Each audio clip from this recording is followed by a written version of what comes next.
My name is Engineer Joseph Nkadayo. I am the Director General, Kenya Urban Roads Authority, in short and popularly known as KURA. Kenyan Urban Roads Authority was started as a government parastatal or body that under a parliamentary act that actually is in charge of maintenance, rehabilitation, development and management of Nairobi and 45 more municipalities in this country, Nairobi, Mombasa, Kisumu, all the way to Lodwar, Kimilili, Maua, Nyeri, Karatina, any municipality as defined by the Local Government Act. That is our mandate as per the law.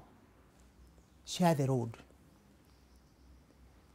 The road is actually a national asset. It's a communal asset. It belongs to all of us. From the person you consider as poor to the person you see as being rich.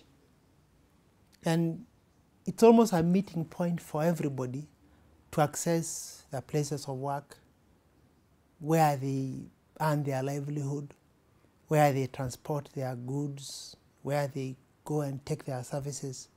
Therefore, this road we all of us need to share. And indeed, when I say it belongs to all of us, it is, and sometimes it's actually fixed. It's a fixed asset. And therefore, you realize, like for example, urbanization in Kenya has become quite a big challenge. If I may just give you a few statistics. In 1999, Kenya had a population of about 29 million, for 28.7 to be specific. Out of it, from the research that has been done by various bodies, 5.4 million people, that means about 19%, are urban. 2012, about today, the population of Kenya is about 41 million people. Urban, about 12 million people, that is 30%. Urban has grown just within a period of a few years from 19% to 30%. That's about 12 million people in Kenya are living in the urban areas. It is forecast that in 2030, Kenya will have a population of about 62 million. Out of that, 38 million Kenyans will be living in the urban centers. This is about 62%. Meaning, if you may interpret in 2030, the entire population of Kenya, literally, will be living in urban centers if we consider the population of today, approximately. This causes various challenges. One, as I said, share the road. This road is fixed. It is the same population that will be sharing the same space. The cars, the people on foot, they will all be struggling to come from their houses, to come from their offices, trying to get access to various places, places of economic activity, visitation, medical, security on this road. And out of that, research has also shown that indeed that about 30 or rather 47 to 48% of the people walk actually on foot. What are we saying? If you go by today, it means the 42 million Kenyans in the urban centers, or rather literally 48% are walking. 51% are using various forms of motor transport, the car, the bus, and about 1% are cycling. If we go by the same trend in the urban centers, it means that about 50% of Kenyans today, that meaning 6 million people, are on foot, walking. this causes problems because then you bring in the issue of environmental pollution. And from various research, greenhouse gas emissions, a major part of it is contributed by motorized transport. And therefore, if we encourage people to be on foot and to walk, it means actually we can have improvement on our environment and therefore reduce on its social effects like health. Therefore, the encouragement, or rather what has encouraged KURA to develop and to have a policy of introduction of non-motorized transport in all our roads is this realization that we are already having a problem. And if we can encourage more people to walk, then we'll have contributed to the national as well as to the world good health. I may say we are very grateful to UNEP because when the accidents took place on that avenue involving a cyclist, and actually one of them also involved the death of a child and indeed a pedestrian. We had a meeting, I think around November, where we met with various staff from UNEP, including actually the Director General, and we discussed on how we can actually improve not just on the road safety aspect, but also in terms of traffic congestion. You realize that for people who are getting into or getting out of UN Avenue, especially to Jane Limuru Road, in the mornings prior to the development of this road, of UN Avenue and the improvements that we have had now, there was a lot of traffic congestion. Street lighting was also an issue. And therefore, we came up with several solutions. One, to improve the issue of the traffic congestion of Limuru Road that is caused by the traffic jams or between Limuru Road and the UN Avenue. Number two, we then said we need them to have a separation because here is a pedestrian killed. Here is a cyclist, a child cycling killed. Here are people also who deserve also to access the road with motorized transport. And all of them are important. And remember what I said first. This is a national asset. A road is, we all of us need to share, both the poor and the rich. Here is what we call in Kenya the Mamamboga, also serving the same UN staff. They need to reach and to deliver these services. And sometimes you find them either pulling their, or rather pushing or carrying their goods on a bicycle or at their backs, and sometimes carrying children and holding a child with their hands at the same time.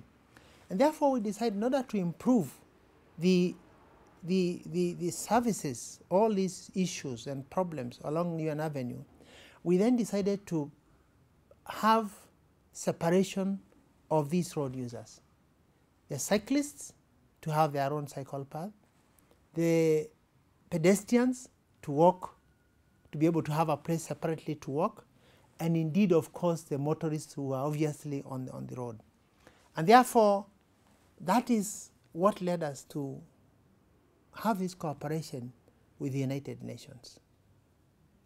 I agree with you that there is a need to sensitize people on not only on UN Avenue, but indeed in a number of areas where we have developed the non-motorized transport facilities. Maybe to add here is that we also have a number of roads that we have actually already developed non-motorized traffic. Of course, UN Avenue is unique in itself because there is a cycle lane and there is also pedestrian walkways. That is what makes it a difference. Because there are others, most of them we have actually put only pedestrian walkways. But of course the government now with the change of policy many roads now, we are including also the cycle paths. So that we have a program to sensitize people, because already you see that people are parking. In fact, I appeal to also all the staff that are using UN Avenue, whether staff United Nations, the embassies that are near there, those who enjoy certain facilities like restaurants which are around there, and even maybe they are visitors, to encourage, they also, all of us become educators, that they don't park on where the pedestrians are supposed to walk. They do not park where the cyclists are supposed to ride. Let us recognize the importance of each party. The cyclist, the poor man on foot, or rich man on foot, because also after you park your car, you need a place to walk to. Clean, safe, well lit, to be able to reach your good office. And therefore, this issue of share the road and our cooperation with the United Nations is a very good one, because it then covers literally everybody. So there will be sensitization. But I would also like to add here that Kenya Urban Roads Authority is actually now rehabilitating what we call road safety children's traffic parks.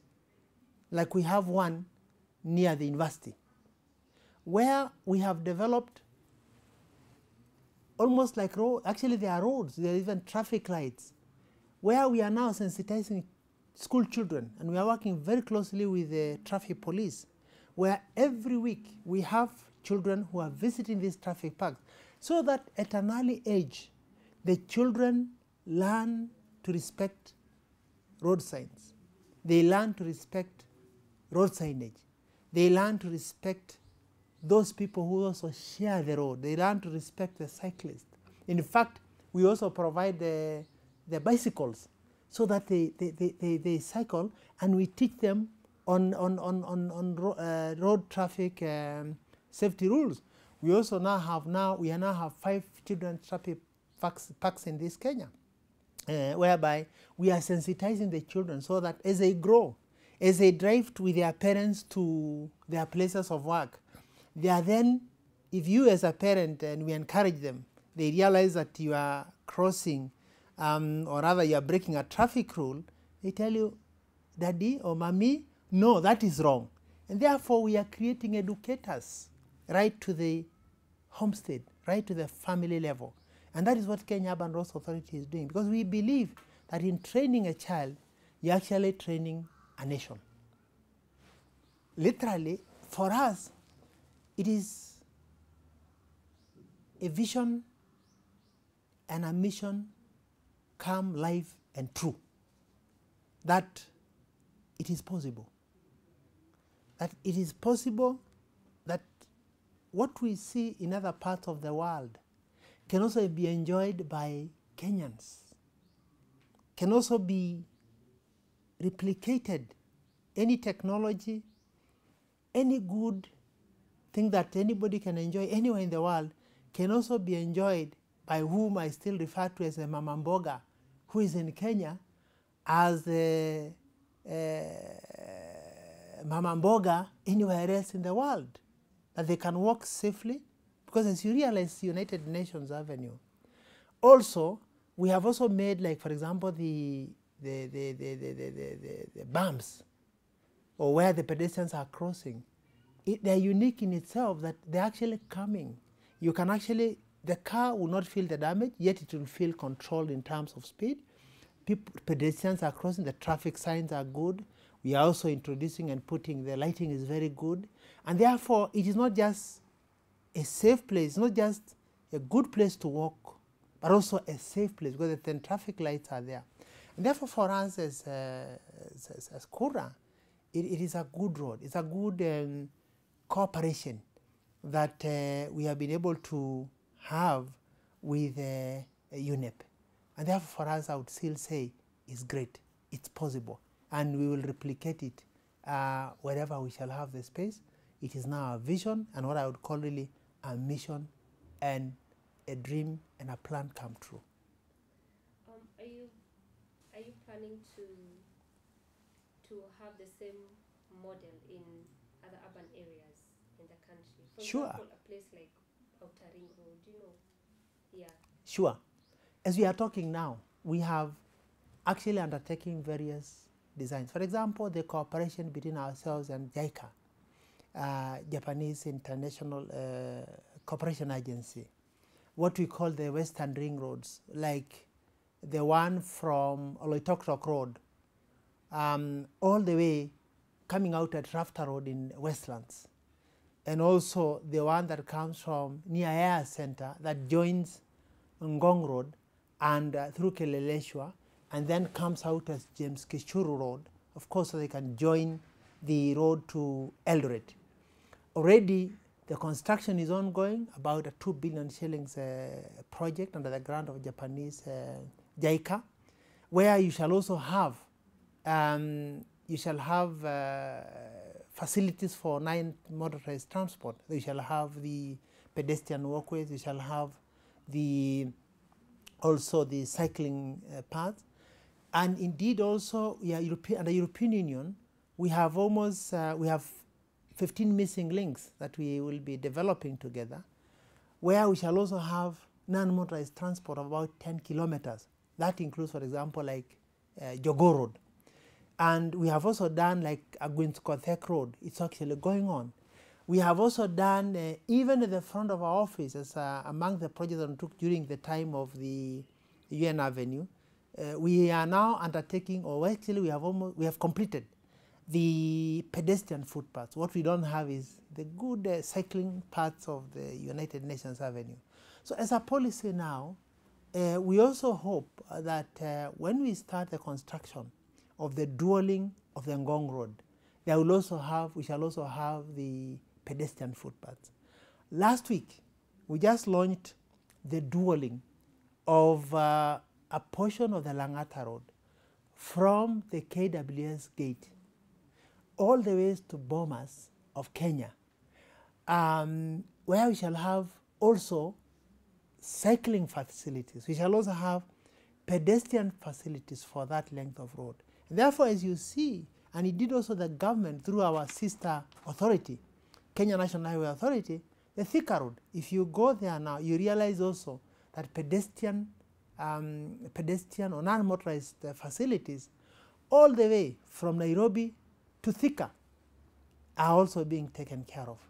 And therefore, as you see generally, that the Kenya government, through the authorities, and of course through the Ministry of Roads and Public Works, have had a shift in policy because of the realization, as I said earlier, that almost 50% of people in the urban areas and indeed are on foot.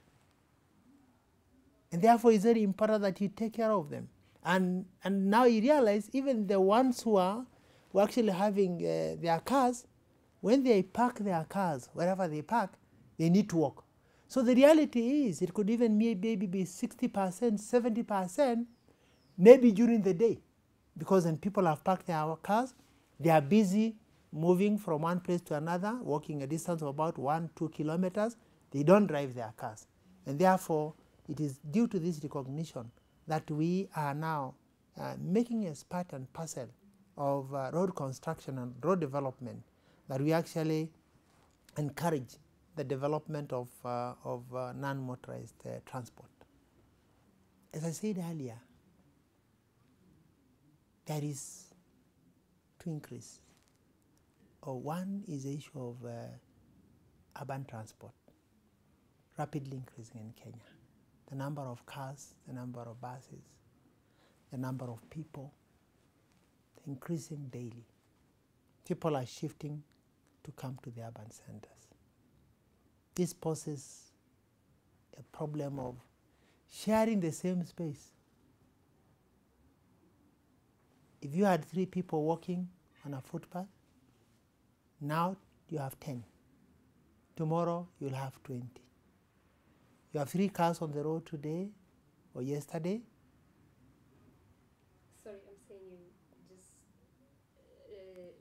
look this direction. Thank you. Yes, thank you. You have 3 cars today, tomorrow you have 10, tomorrow you have 100. Land is fixed. The area that all of us trying to struggle for and occupy is the same. That poses, of course, transportation, congestion, health problems, more emissions, green gas emissions.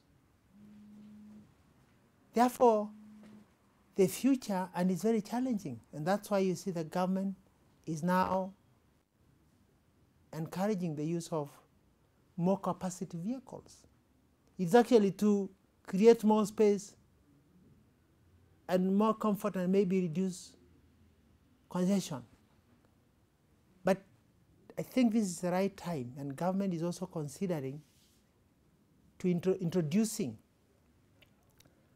mass rapid transport, where you have bigger buses, encouragement of use of railway from one area to the other, and indeed more introduction of non-motorized facilities, more pedestrian walks, more cycling areas. And therefore, for us, it will be very good that we continue working with the United Nations, UNEP, in order to do maybe several things. One, to share the experience. This is an international community. We don't need to reinvent the wheel. If they have seen this before, if they have people who have been able to solve these problems before, we share the experience on how to not just manage and not just to improve the facilities, but to develop more, possibly cheaply, using maybe new technology, so that if others took 5-10 years to develop an easier way, better facilities, in Kenya we should be able to take less than that, possibly a year, possibly 6 months. Kenyans indeed need these facilities yesterday, not even today. The challenges of developing the non-motorized facilities. In fact, they are numerous. One, and it's not necessarily on priority, is that there's a shortage of space. In the urban centers, if you are to acquire land for development of non-motorized transport facilities, you pay heavily. Sometimes it's more costly than actually developing the road itself. Number two, a lot of encroachment on our road reserves. Kiosks, people are living, exactly their residential areas. What really people are living on our road reserves. Number two, which of course poses a social problem, because these are also Kenyans. But number two, you find also now many services like electricity. You saw on the UN Avenue that some poles are right at the middle of the non-transport of the facility itself, or the footpaths. And in fact, they become a risk. Now we have also data networks, cables on our road reserves. And they are very, very expensive to relocate. When they were coming to the road, maybe they never consulted where they should be placed. Now we need the road. Of course, they're also providing services to Kenyans. You need to relocate so that the services are not only cut, but also not interfered with. People will continue to enjoy the same facilities. Therefore, you find now also sewers on our road reserves. You find water pipes on our road reserves. And of course, people have also built walls and houses on commercial facilities on our road reserves. This road, which I said from the word go, from the beginning, that it belongs to all of us, and all of us have a right to it. And therefore, we must agree on how to share this road. These are some of the challenges that we have to overcome, because then the cost of relocation of these services, the electrical cables, the data networks, the sewers, the water pipes, the people on the road reserves, finally goes to the cost of development of that pedestrian walk, of that cycle path. These are some of the challenges that we encounter in development of these road reserves. And therefore my appeal is that people, and let us all of us recognize that we must share this space. From the person on foot, to the cyclist, to the person driving his good car, to the mama mboga who needs to sell and to serve all these people, because all of us want to eat. This is a challenge.